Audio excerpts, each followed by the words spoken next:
Have you ever wanted to play an RTS mixed with a hack and slash mixed with a Guitar Hero game based in a heavy metal world?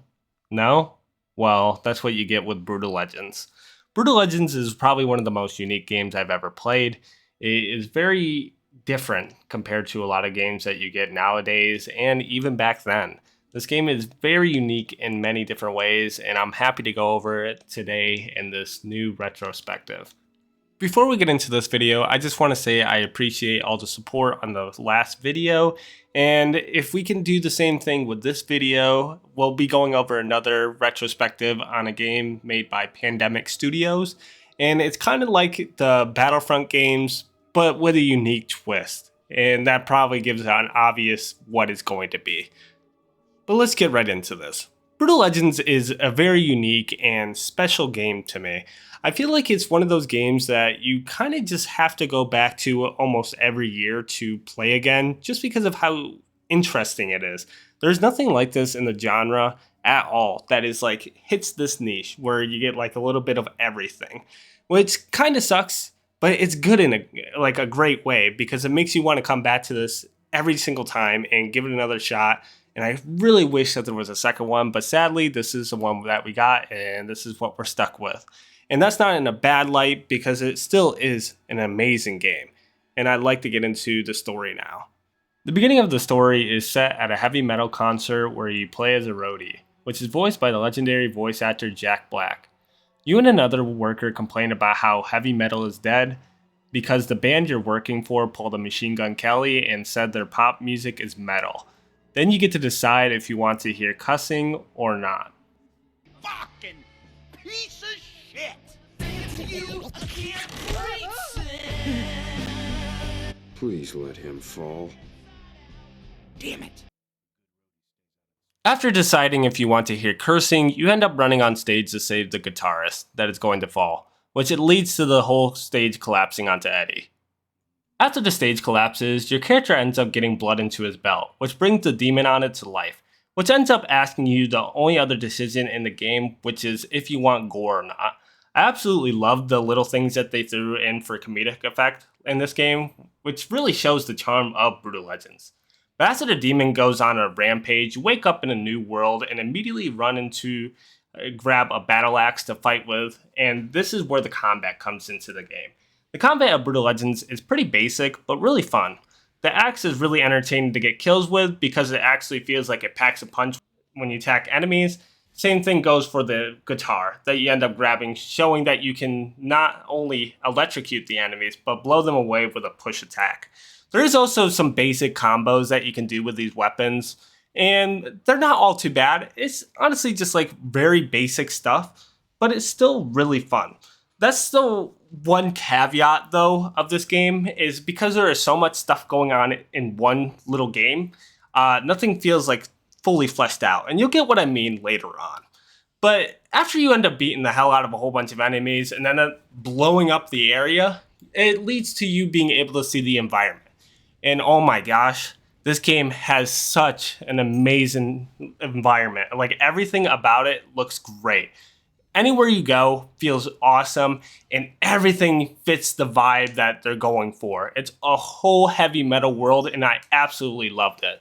And I really wish that we had something like this again, maybe even a remaster of this, just because of how good it looked. I mean, every single area you go to in this game feels different and charming, and it fits the vibe that it's going for each and every time, and I absolutely love it. After slashing through a whole bunch of demons, you end up meeting up with the main character's love interest, Ophelia. Oh man, don't tell me I've been slaying hot girls this whole time. Well, Ophelia leads us into our next thing, which is the casting of this game. Honestly, a lot of the cast is really fun and really enjoyable to listen to. Don't get me wrong, there are certain points in time where you'll hear the same rehash of voice lines and stuff, very repeated, like when you see certain allies. I'll go into that later. But a lot of them are really fun and really enjoyable to go through. Mostly the main cast that you actually get to meet in the game, and some of the side cast that just pops up for like random side missions or for special events and stuff, which I'll go into in a bit. But aside from that, back onto the main story, there is a couple other features that come into this right here, and that is you can pick up Ophelia and do like a combo attack. What you'll find out later on, a lot of this can just happen with anything around the environment. Like anyone that you can meet and be an ally with will have some type of combo attack, and it's really cool. And I'm happy they had this. It's very unique and different. A lot of games don't let you interact all too much with the environment or the people around you, but this game like plays into it really well, and it's actually really cool. Like, it's very unique too. Every faction that you get to play, even in multiplayer, it has the same type of details, which is actually awesome in my opinion.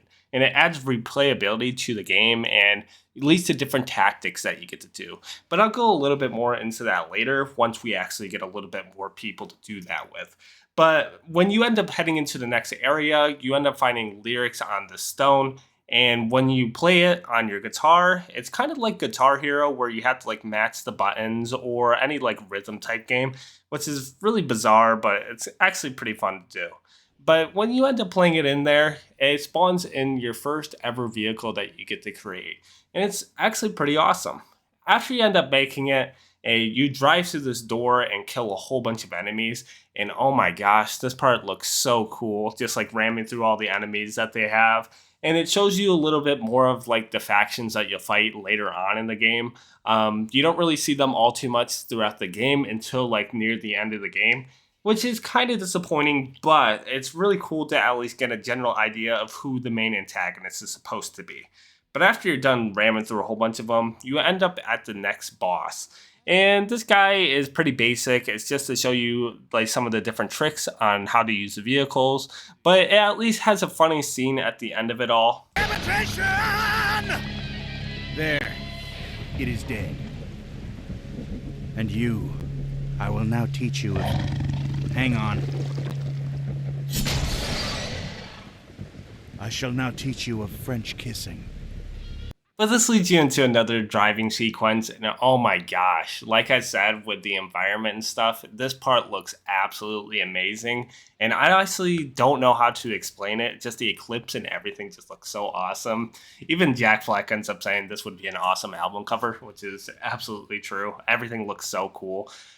Sadly, the cars don't really play that major of a role after this. It was kind of like more of a gimmick, which is very disappointing. You'll see that throughout the game. There's a lot of stuff that is very interesting and when it's first introduced is very useful that sadly over time ends up being not so much.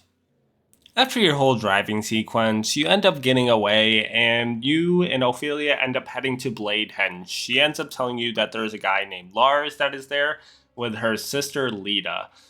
So when you guys start driving off, you end up at Bladehenge to meet the quote-unquote army. Once you actually get there, there's no one except those three. And you end up telling them the basic story of pretty much what ended up happening and how you ended up there. It's kind of cool, and both the characters that you end up meeting are actually pretty interesting.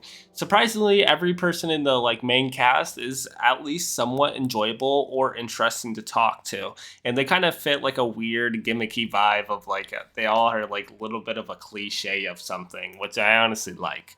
The only other thing that you pretty much get at this point in time is that you get to see another enemy named Emperor Diviculus, which is the leader of the Tainted Coil, which is the enemy that you've seen at the beginning of the game. He honestly looks pretty cool, and he sets up something interesting for later on. He talks about Sikoria, which is the person that finally came back and was supposed to be quote-unquote on his side, which makes it really interesting for later on into the story, because he grabs one of Ophelia's weapons to get that idea, which is really cool. So after you end up having that little bit of a cutscene, you also hear from Lars that you need to go and fight this person named Lion White. And Lion White is pretty much the people that keep you pretty much enslaved into this area. Like all the men and women are enslaved into this like cog of a machine, which is really cool. And I actually like the idea of it. But aside from that, this is when the game actually opens up and it becomes kind of like an open world. You can go around doing collectibles. There's a crap ton of collectibles, which I'll go into now. There's like serpent things that you can end up going up to, and when you blow them open, it can give you upgrades to your character like healing, healing your allies, having a little bit more health, or flying, which flying doesn't even play a role until later on, so it kind of like spoils that, but you also can get that as well. But aside from that, there's like little ones where you can just drive through by ramping off into like lightning bugs, and then there's like some history ones, which those ones are by far my favorite, which I'll show you a little bit of that now on the screen. These ones are actually pretty cool. They go into the history of the area and how this place became what it is. And it's actually interesting lore. It actually adds to the game a lot more. I wish they wouldn't have made it a collectible in a way, just because it is an interesting story to be thrown onto the side, because some people will never end up seeing these. They are really interesting and actually fill in the plot holes that you don't really learn throughout the game, which is sorely lacking at some points in times. But luckily, at least they still had it in the game if you wanted to go and find them. But aside from doing the open world stuff, there is side missions that you unlock later on after you go and help Lars on the first mission. So when you end up heading towards these mines, you have to go and get the group called the Headbangers. So the way you have to free them is pretty bizarre but interesting. So they pretty much just will not leave the mines just because they feel like they have nowhere else to go. And the way you inspire them is by playing them a guitar solo. The way you get the guitar solo is actually from Lars's sword when he shows you it. And after you get it, you end up heading into the mines, and then you play the solo for them, and they revolt, pretty much. It's really weird, but I honestly like it. After they revolt, this is where a lot of people will start being like, I actually don't want to play this game. And that's just because it becomes an RTS in a way. I personally love RTSs. I play a lot of like RTS or just like anything strategy-wise. So I am personally fine with it, but for a lot of people, this was a surprise and very disappointing for them. But personally for me, I actually thought it was a pretty cool idea. The way they implemented it was pretty basic, but it's okay. It makes sense why it's basic too, because it is supposed to be for console players to be able to play through it as well. So they have to have it accessible for the controller. It is all really basic and easy stuff to get through, but it works. It's very like in tune and set up perfectly for controllers. And I'm not sure all too much on PC, but it is great on at least a controller. But after you do a couple basic little attacks and stuff with them, or defense, or tell them to go into certain locations, stuff like that, you end up leading into the next location, and they talk about a union. I heard those guys over there say they're organizing a union. We'll go sound the alarm! Before we get too far into the video, I just want to point out the amazing music, which is the basis for this game. Some of the highlights are Motorhead, Manowar, Black Sabbath, and Ministry. With this in mind, it's hard to compete against the game because of the time and effort they put in to flesh out the music for each and every faction. Speaking of factions, depending on which one you are playing in the multiplayer decides which type of metal you will hear. Ironhead gives you the old nostalgic type of metal, while Tainted Coil gives you the more gritty or grimy type of metal, while the Drowned give you the more mellow or depressing side of metal music. The soundtrack of this game is one of the best I've ever heard in a game, bringing in a variety of different heavy metal artists that fit the theme in many different areas and the different factions of the game. But let's get back onto the main story. We proceed through the gate after kicking the shit out of a guard and proceed to gather more headbangers for the revolution in the mine.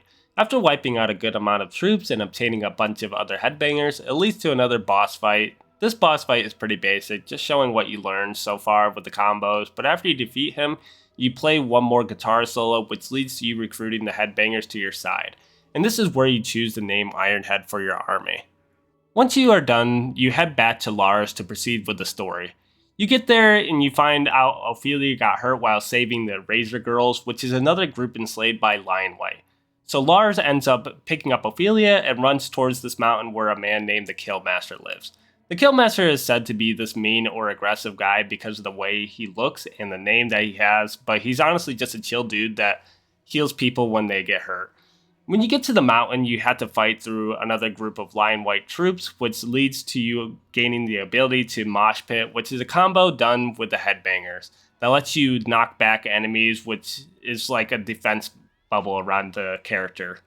When you reach the top, you finally get to meet the Killmaster. The Killmaster is played by Lemmy from Motorhead, which is a cool detail. Sadly, he passed a couple years after the release of this, but he did an amazing job, and I wish he could have reprised his role if they ever made a second game. But when you get to the Killmaster, you find out his bass strings aren't strong enough to save Ophelia, so you have to head to the lair of the Spider Queen. The reason you want to head to the Spider Queen's lair is so that you can get stronger strings from the Spider Queen herself. All of the guitar strings that you have in the game are made by spider webs, which is kind of cool, but you have to end up heading over there. So Eddie ends up volunteering himself to go. So once you head over there, before you go in, there is something that you can find, which is a guitar solo. You can randomly find these around the map, and they all give you different types of solos that are kind of cool. Like the one lets you spawn in a burning zeppelin that falls from the sky that blows up all the enemies in front of you. There's also one called like the face melter, where it's pretty much self-explanatory. It just burns the faces off of any enemy that's around you. But it's just like random, unique little things that you can find throughout the map, which I honestly thought was pretty cool. Sadly, some of them aren't as exciting, but most of them are really entertaining to use. But back onto where the lair is. Once you head in, you just fight a whole bunch of spiders. There's nothing too eventful going on in here. Once you go through a whole bunch of spiders, you end up heading towards the spider boss, and this one is somewhat cool. It's a lot more interesting than the last couple bosses that you fought. You just had to electrocute them once their brain comes out of their head. And when they fall down, you just have to beat the crap out of their brain until they die. The only challenge here is honestly when she spams a whole bunch of spiders out, but aside from that, it is a pretty basic fight. But after you're wrapped up with that, you end up building a new bike and you take the guitar strings back to the Killmaster. Once you drive the new bike up there, you never get to use the bike again because now it is officially the Killmaster's bike. He kind of just steals it from you. But once you give the Killmaster the strings, he ends up saving Ophelia, and then the Killmaster offers his allegiance to you to join your group because he doesn't like Lion White. So now that you have Ophelia back, you also have a new part of your army, which is the healers. So all of you end up packing up and heading back to your base. Once you get back, you end up talking to Ophelia, and she talks about how she's going to go back to the Razor Girls and help them again, even though she just got hurt. So your character ends up volunteering himself to go with her, and you guys don't end up telling Lars, but the Killmaster as well goes with you. This part is pretty basic. All you pretty much have to do is collect a whole bunch of boars that she ended up getting hurt by to get weapons for the girls, which is, there's like this engine inside them that turns into a gun once they're cleaned out. It's kind of cool. I honestly love the design of it.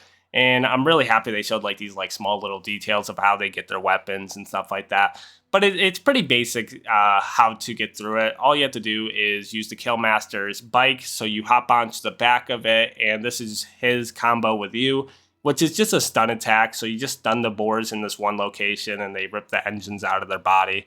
And that's pretty much the end of that mission. It's nothing too crazy, but it's still pretty cool. But once you get all them like wrapped up, you end up heading back to the base, and this leads into the first ever RTS battle. You end up seeing Lion White come back, and he ends up arguing with Lars about how you guys pretty much just step down and just pretty much be cogs of the machine for him. This is where you meet another character. He's the bus driver. He just randomly pops up out of nowhere. Who even knows where he's from, but he is now here. He's a pretty cool character, so I'm completely fine with it, but it's just very odd how he ended up showing up. But once you end up heading into it, you end up building a stage so that you can combat Lion White, which is really bizarre, but it fits the area of the game and just like the vibe that they're going for. Once you build the stage, you end up seeing like these souls coming out of the ground, and you play them a guitar solo, and they end up being happy. And the quote-unquote way of collecting points, like in every other RTS, like you have to like capture flags or something to like gain these points to buy more troops. Instead, you have to build merch boosts around these guys so that they will end up sending points towards your next troop that you try to recruit. It's really weird, but I honestly like the idea around it, so I was completely fine with it. So pretty much all you have to do is just make a couple boosts and then get ready for a defense of your army. At this part, it's pretty basic. It just gives you all like the run of the mill of like how does an RTS work. Like they tell you how directional attacks will work, like what directions you should be looking towards for like the enemies to come towards you. Also, what these troops are like good at, like your headbangers are going to be like your frontline infantry, while the Razor Girls are going to be like your backline shooters, while you have a healer, which will be the Kill Master. It's honestly all just like basic little things for RTS, but it works really well in this game. Sadly, this is where a lot of people hop out of the game just because most people aren't all too interested into RTS style, but honestly, I think it works pretty well into this game, and I think it's the most time they spent on anything in the game. Like the hack and slash is pretty fun, but it's very basic. Same with a lot of the other like things that are inside the game, like the side missions and stuff, which I'll go into later. But the RTS style of the game is like completely fleshed out. They made sure that every troop is unique in their own right, and I honestly enjoy that. But once you fight through a whole bunch of their enemies, it's honestly pretty fun. It's very basic, like I said, of like how it works. So you just send them off or defend the merch boost. Really, it's up to you how you end up defending this area. But after you kill a whole bunch of them, they end up retreating, which leads into the next area, which is you going on tour. It's very odd. I don't understand how any of this makes sense. But your character, like he's in Fantasyland, so it actually just works out perfect for the game. But you end up making a bus so that you can go on tour, but you need to follow behind and defend the bus for it. This is where it leads into you have to find this like whole mechanic area, and this is where one of the best parts of the game comes in. Right when you get to this quest, you end up having to head to a new place called the Motor Forge. And once you unlock it by playing a guitar solo, you head inside and you get to finally meet one of the best characters in the game.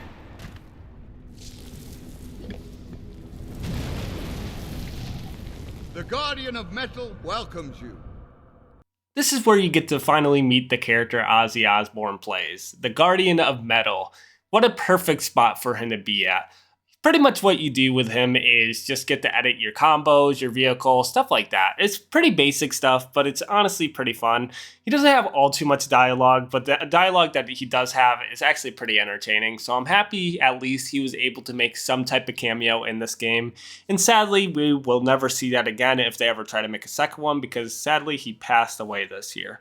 So it is an amazing tribute, at least on the side, that we are able to play something that he will be pretty much eternalized in, and that is one major positive about it.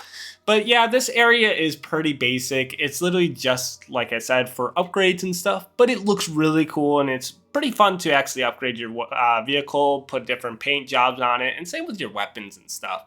But after you end up doing that, you finally get to head back onto your tour. But before we get back onto the main story, there is one other thing that you have to do while going into the garage, and that is collecting fire tributes. This is how you pay for upgrades and stuff throughout the game, and it's pretty basic to get. All you have to do is either play through the main story or play side quests. But let's get on to the side quests. Honestly, they're pretty basic, not all too interesting, and sadly, it's probably the weakest part of the game. There's like ambush ones where you just pretty much sit on the side with a couple of your troops and then attack an enemy, whichever may be, from whatever direction they come from. Another one is where your car gets put up into the air and you just shoot down at enemies. It's pretty basic. Another one is racing. That one's not all too bad. It's actually somewhat fun, but the person that you race against isn't all too great, so they're very boring after a little bit. But the only other ones you really have is like delivering beer and then like time crunch ones. And then they have some unique ones, like this one that I'm going to show on the screen, that honestly was pretty great. And I'm happy that they had something like this. And it pretty much is just one of the best parts of the side missions. And honestly is the only good one in my opinion. You got a problem, Bat? Yeah, I got a problem. I got a problem with you attacking my family. Now get fucking lost or I'll bite your fucking head off. You tell him, honey. Yeah! Go, Daddy!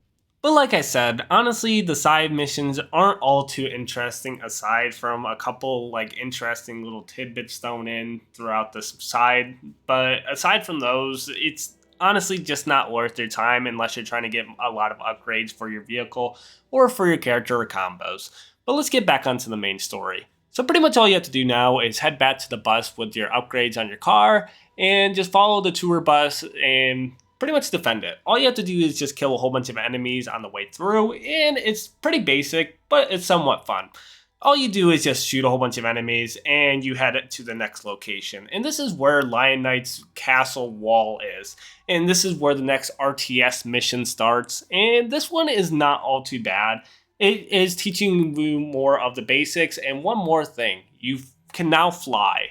This part is pretty cool. All you pretty much do is just can fly above the enemies and your allies, so you get like a better like visual of like the battlefield and stuff. It feels like an actual RTS at this point, so you can actually look down and see all your troops and where the enemies. You can also pick where you want your troops to move to with this like light, and you can send them off to them, you know, do the defense, attack, whatever may be that you need to do. So they have the basics all thrown in at this point in time.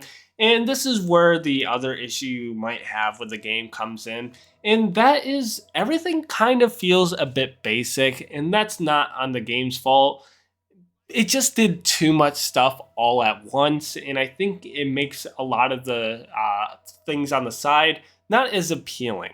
At this point in time, the hack and slash part of the game has kind of like faded away. It's more about your troops and like how you actually like use them and stuff. Like, don't get me wrong, you can still fight on the battlefield, but it's not very advisable to do so because your troops are more of like the main priority at this point in time. You are supposed to send your troops around and, you know, take these points out. You can't even attack them personally. You have to send your troops to do so. Yes, you can attack the enemies that are attacking your troops, but you can end up dying, and this can really give you a major disadvantage on the battlefield after dying. But if you just sit in the back and command your troops, it goes a much easier time. So it really does just become an RTS by this time. But this at least was pretty fun. At least the RTS part of the game actually feels fleshed out, with like every single troop having a double team and all your troops being very unique to whatever faction you may be playing on multiplayer.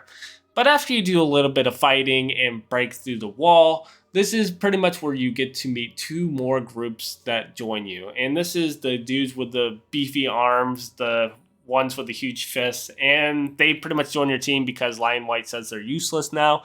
So now they are part of your group. So pretty much it is just adding more and more characters throughout the story, and I actually like that.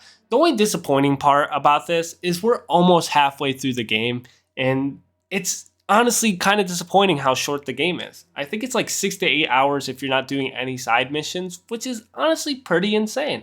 But aside from doing that, you can now head to this other wall because you cannot get through the castle because there's these like ballistas that are shooting down at you.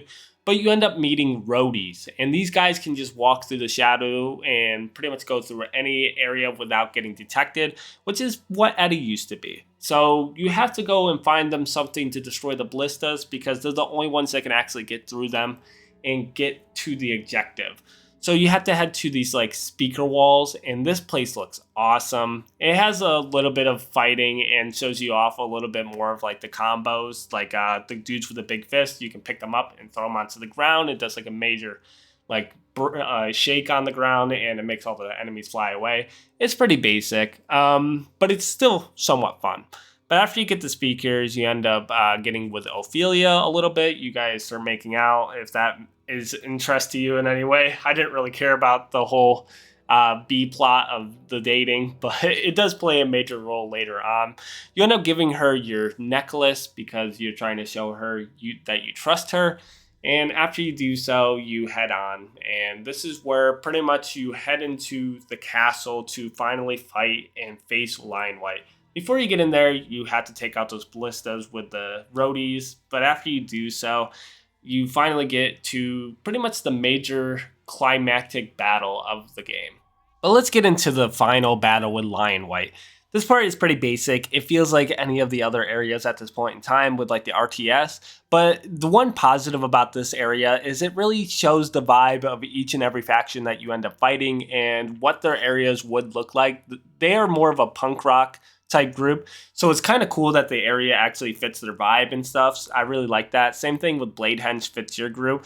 But same with like when later on when you get to the Drowned and the Tainted Coil, those areas fit their groups perfectly. And I really enjoy that idea. And I'm happy that they decided to go in depth on that and actually make it all fit together in some way.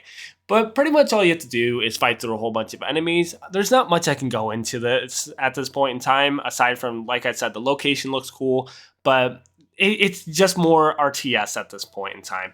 And there's nothing really I can add on to that makes it a bit different. Aside from that, you get a new troop here as well. You get the head splitter, and that's pretty much a vehicle that shoots spears at enemies. And honestly, it's pretty cool. But aside from that, all you have to do is just fight through the towers, take out some ballistas, and destroy the gate. And once you do so, Lion White ends up getting killed by a mirror that falls off the castle, and he shatters it by singing. And it all falls on him and kills him. It was pretty cool, but this was pretty much the end of Lion White. It was kind of disappointing. He was introduced like an hour before this, and he is already gone. But it literally shows you that there is other major players that are way worse than Lion White, which I'm really happy about. The one thing I kind of wish that they had, though, at this point in time is after you kill Lion White, I feel like in the multiplayer, it would have been kind of cool to have different skins for the factions. So, like, let's say now that you beat Lion White, instead of being Bladehead's troops, you could change the faction leader to that one instead. That would have been kind of cool, but you never really see him again aside from the story. So if you never touch the story, you don't even know that's an actual character throughout the game. But after you're done with that, you have to head on to the next area, which is the snowy biome. And before you're allowed to go in there, you have to talk to your bus driver. Your bus driver ends up saying he doesn't want to go through because there is supposed to be these like guys that ride motorcycles that throw fire or use fire, and he's pretty much terrified to go in there. He's like, this is their territory. We're not going to be able to step in there without having a problem. So you pretty much give him an inspirational speech at this point. Dude, how about this? How about you take off your fucking diaper, lay down your little baby foo-foo, and go do your fucking job right now? Dude, not cool. I wear this thing so I don't have to stop the bus to take a leak. After your little speech that you give him, Emperor Daviculus comes out of the sky and lands down where Lion White's castle used to be. And he's very disappointed because he was supposed to keep all of the humans and stuff in check.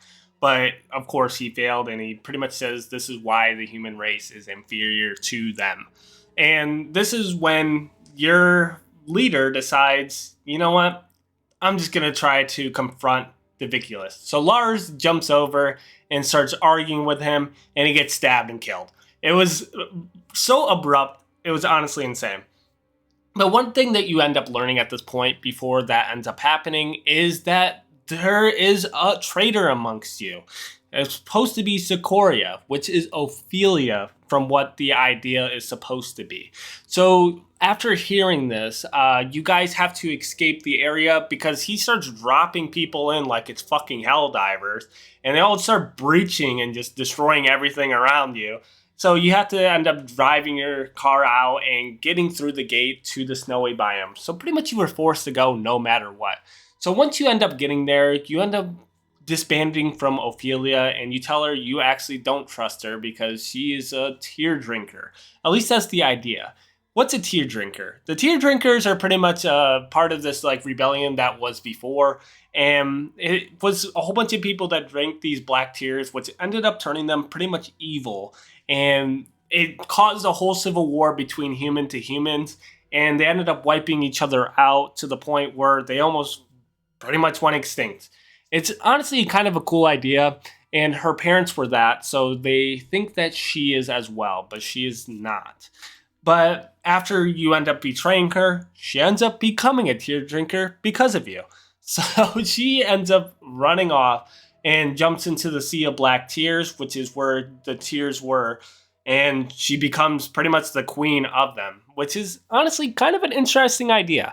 So after this, it ends up being like a 6-month like time skip, and after that, you end up having another battle, and this is against her faction. And honestly, her faction's really cool, and honestly has some awesome music. I was really happy when I got to this part because of like all the awesome music that ended up kicking in. But all you have to do pretty much is defend your stage, and after you defend your stage, you guys march off. But before you get to the end of that, you end up meeting the people that he was scared of, the Fire Bearers, and they end up joining your side because you're against the Black Tier Rebellion. After the Fire Barons join your band, you guys head off to a bridge and rebuild it to pretty much go into the next location, which is going to be in the jungle. This is the second to last location you actually get to go to, which is kind of surprising how small the map is as well, and very short the game is. Like I said before, the game is pretty short, and I was kind of surprised how fast it is to get through every single location. I did not remember how small the map was until I replayed it again, and it honestly is very small. But after you end up hitting the bridge, you play a guitar solo to bring it back up, and once it's actually back up, you end up seeing Ophelia come up on the other side. She ends up playing a guitar solo to counter yours, and it re-destroys the bridge, so you have to head back to Bladehenge. But before we get into that, I just want to say it is really cool seeing Ophelia in this new attire and stuff that fits kind of really good with her new faction that she rebuilt, which I really like. I also like that she has a vehicle, even though the vehicles honestly are pretty useless in the online aspect of the game. So it's cool that they still even put them in, even though they, like I said, are kind of pointless. But it is really cool to see them. The only other thing I thought was really cool is that every single faction has different guitar solos as well, which really plays into what type of group they're going for, which I really like. But after you end up getting the bridge destroyed, you have to head back to Bladehenge, and you haven't been there for 3 months, so a lot of things have changed. Now the Tainted Coil has taken over because all of your troops, for some reason, left the area. I don't really get that idea, but I guess everyone went on tour, so pretty much Bladehenge was left undefended. So it all pretty much got destroyed and tainted, if the word fits perfectly. The blade ends up having razors and stuff wrapped around it now, which I thought looked really cool. But pretty much what you have to do at this point is grab a whole bunch of supplies to rebuild the bridge, and you pretty much just have to head around and just grab them. And then all you really do is just defend a tour bus again while they drive it back, and it's okay. It's just another defense mission while you're driving. It kind of gets tedious. You'll notice that you do this 4 or 5 times throughout the game, but it's at least somewhat basic, so it's not all too bad. But pretty much after you end up getting done with that, you rebuild the bridge and you head into the jungle. The jungle, in my opinion, is by far probably the worst looking area, and it's one you spend the least amount of time in, and it's kind of surprising how little depth they have in this area. I guess the snowy biome didn't really have all too much to it, aside from 2 cutscenes and then 1 actual battle there, and then you're gone. It's the same thing with the jungle, honestly, but there's no battle there. You pretty much go there, you do 1 quest, and then you're kind of on to the next. And the jungle is kind of small and really basic, so it's kind of a disappointing and unfleshed out area. But once you actually get there, you end up doing a quest where you have to capture these beasts that are pretty much just roaming the jungle.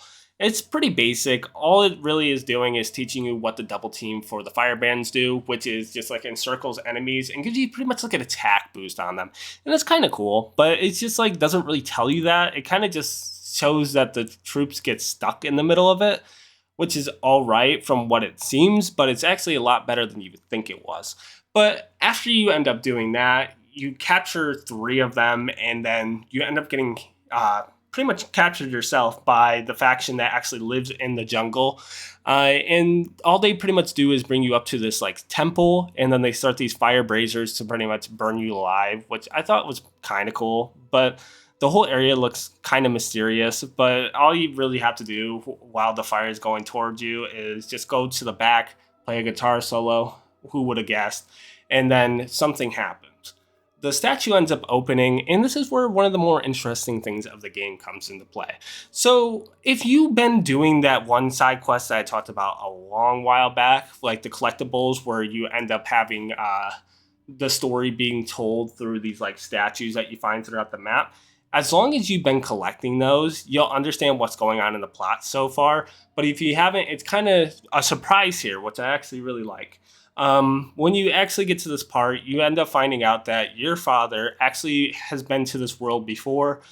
This is pretty much the past, so you guys both traveled to the past at some point in time, and you pretty much had the same objective as your father, which is to lead the rebellion against the Tainted Coil and stuff, but he ended up getting stopped because of the Sea of Black Tears. He did not decide to join them, so technically he was on the right side of history. So I thought it was kind of cool that they actually went more in depth on that and gave you a little bit more information on why he was able to get here. He also showed off the belt to them and they understood what the meaning and stuff, all that meant, which I thought was awesome. I'm happy that they were able to show off stuff like this so we could get like a general idea of like what was going on and why everything is happening, why you ended up in this world and stuff like that. They didn't really have to truly flesh it out, but I'm happy they did. But after they end up seeing that you are actually the son of them, they gain some type of respect for you. So they end up deciding to let you pretty much free and they will join you as part of your band now. After they join your band, you pretty much head off and you're done there. The jungle's over. You're on to the next location, which is the cemetery area. This place actually looks cool and it fits with the faction that you're playing against, which is Ophelia's group.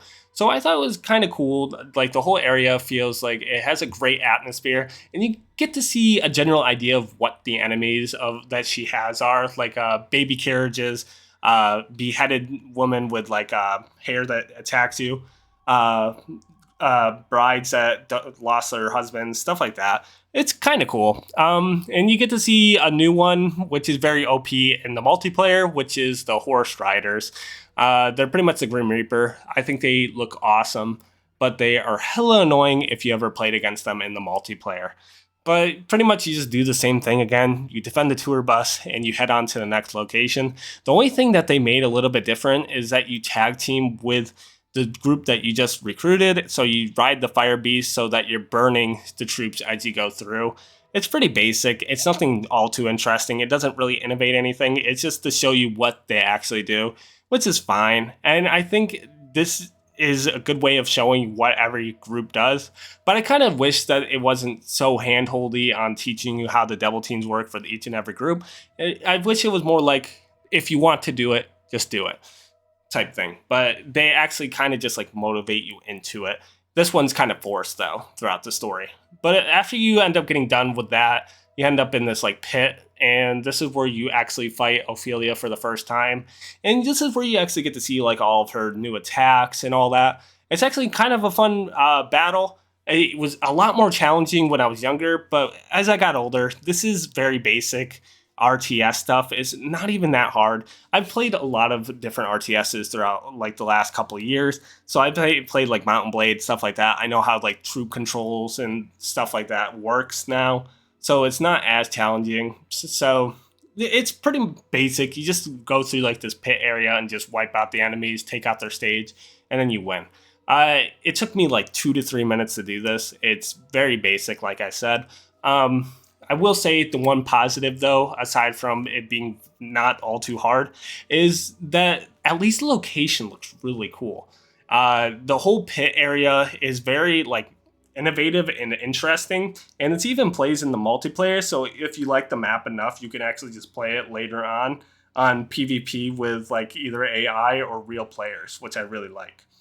After you end up getting wrapped up with the battle with Ophelia, you end up heading towards the last location, which is against the Tainted Coil. It's like I said, this stuff it goes stupid fast near the end of the game, so expect there not to be all too much going on at this point.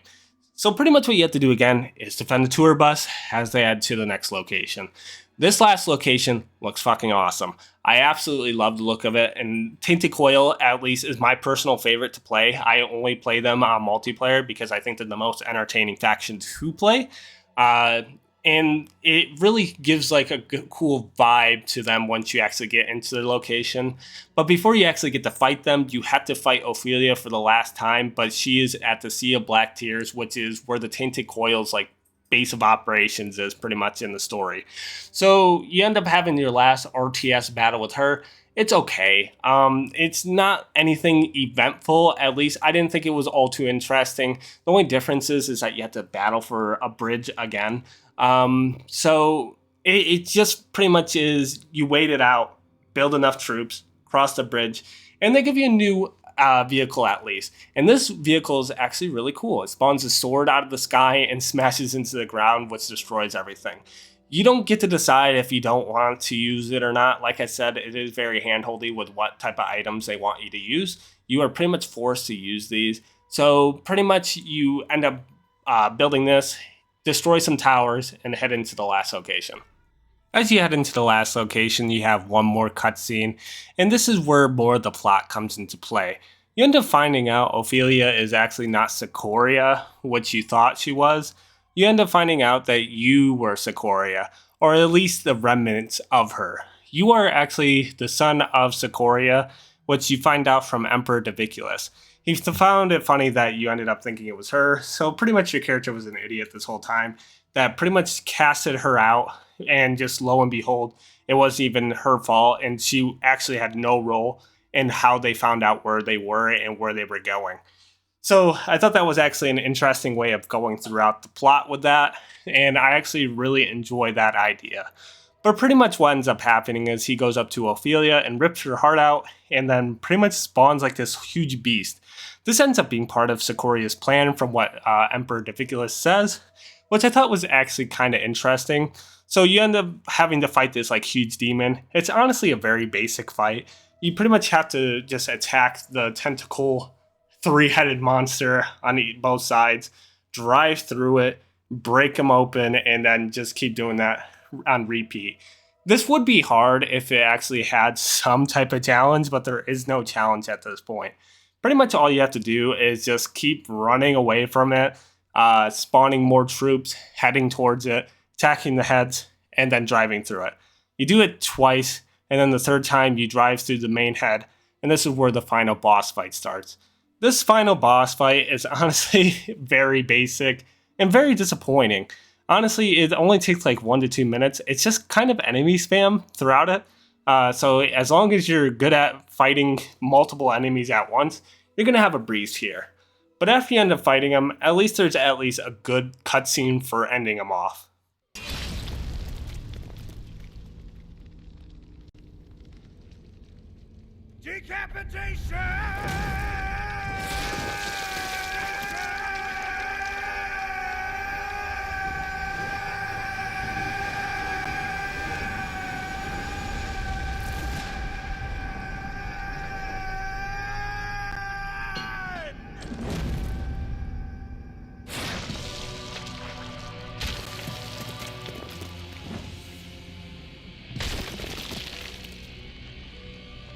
At this point, Eddie ends up taking Ophelia's heart back, which ends up being the tooth that you end up giving her that was your mother's, and you just bring her back to life by going into the Sea of Black Tears and bringing her back up. Once you do that, the game ends. The story is pretty much over. There's one little side mission you can do, and that's go make out with Ophelia. But aside from that, the game's done. There's nothing else to it. So after you do all that, how was the game? Honestly, it's amazing. Like I said, I wish there was more to the plot and it was a little bit longer, but I think where it ended was a good ending.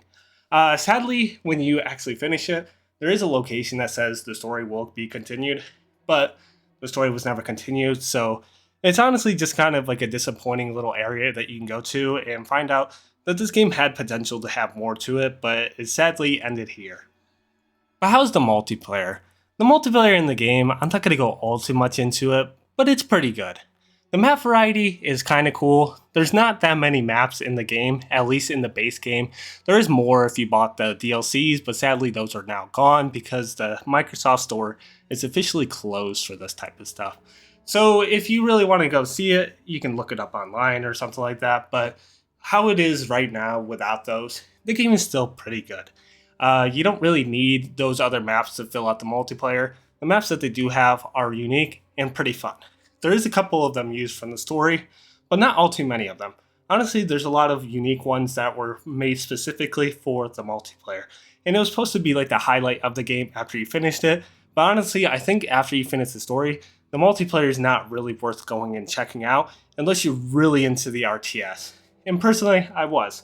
So I ended up playing more and played some of the multiplayer.